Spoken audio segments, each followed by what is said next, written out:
અંકલેશ્વરમાં 6 મહિના પૂર્વ મંગલદીપ સોસાયટીમાંથી ઝડપાયો 10 કિલોગ્રામ ગાંજાનો વોન્ટેડ આરોપી એસઓજી પોલીસે ઝડપી પાડ્યો હતો। ગત 31મી જાન્યુઆરીના રોજ ભરૂચ એસઓજી પોલીસે 1 લાખ ઉપરાંતનો મુદ્દામાલ જપ્ત કરી એક મહિલાની ધરપકડ કરી હતી।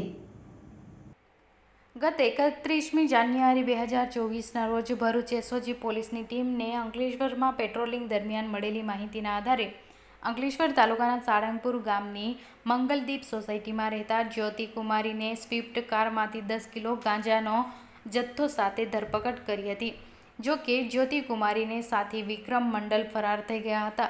એસઓજી પોલીસ ₹1 લાખનો ગાંજો જથ્થો, 10,000નો મોબાઈલ અને 5 લાખની સ્વિફ્ટ કાર મળી કુલ ₹6.10 લાખનો મુદ્દામાલ જપ્ત કરી તેની વિરુદ્ધ અંકલેશ્વર જીઆઈડીસી પોલીસ મથકમાં ફરિયાદ નોંધાવી હતી। છેલ્લા 6 મહિનાથી ભાગેડુ વિક્રમ મંડલ ભરૂચ શીતલ સર્કલ પર આવ્યો હોવાની માહિતી આધારે વોચ ગોઠવી તેને 16 જુલાઈના રોજ સવારે 10 કલાકે ઝડપી પાડ્યો હતો અને અંકલેશ્વર બી ડિવિઝન પોલીસ મથકે જાણ કરતાં વધુ તપાસ શરૂ કરી હતી।